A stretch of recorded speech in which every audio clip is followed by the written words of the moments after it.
তোমার নাম কি? আয়শা আক্তার। আশা আক্তার। আশা, আমরা আসছি তোমাদের বাড়িতে তোমার একটা বিষয় নিয়ে। বিষয়টা হলো গিয়া, তোমার স্বামীর বাড়ি হচ্ছে হাড়িয়া আর তোমার বাবার বাড়ি হচ্ছে উগারিয়া।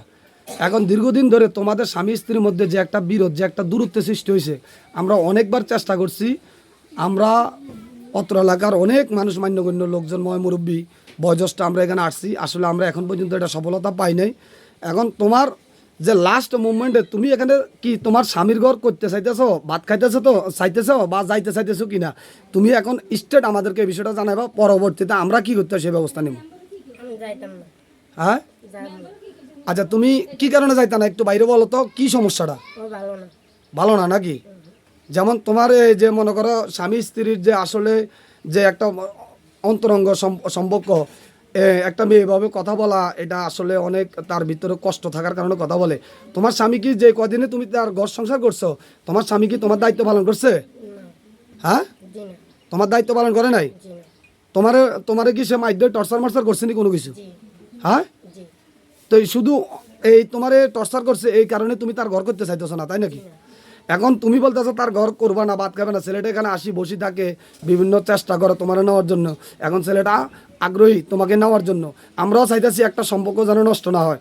তুমি কি তার ঘর করবে না? ছেলেটা তোমার নিতে চাইতেছে। জি না, আমি করবো না। তুমি ভাবি দেখো আবারও, জি না, আমি করবো না। তুমি করবে না।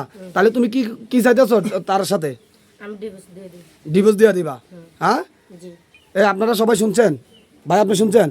আমরা অনেক চেষ্টা করছি ভাই, আমরা ব্যর্থ। আমরা অনেকবার আসছি, আমরা চাই না যে একটা সংসার ভাঙি যাক। আপনারা সবাই তো শুনছেন বিষয়টা। হ্যাঁ, আমি তো আপনাদের সম্মুখে কথাগুলো বলছি।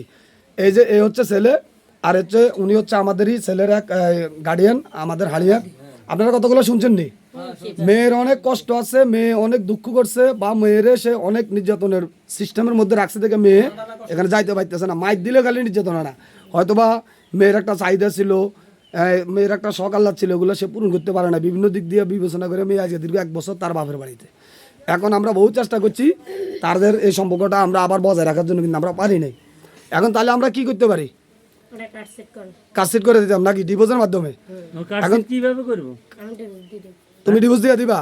তুমি যে টাকা পয়সা নিচ্ছ এগুলো আমি টাকা পয়সা চাই না, আমি যা নিয়েছি কম্বল হইতে আমার এই যে যাই জিনিস সেটা আমি এডিলে তোমার মানে যেটুক সাইজ আমনা তার বাড়িতে আছে এগুলো নিয়ে আসবা।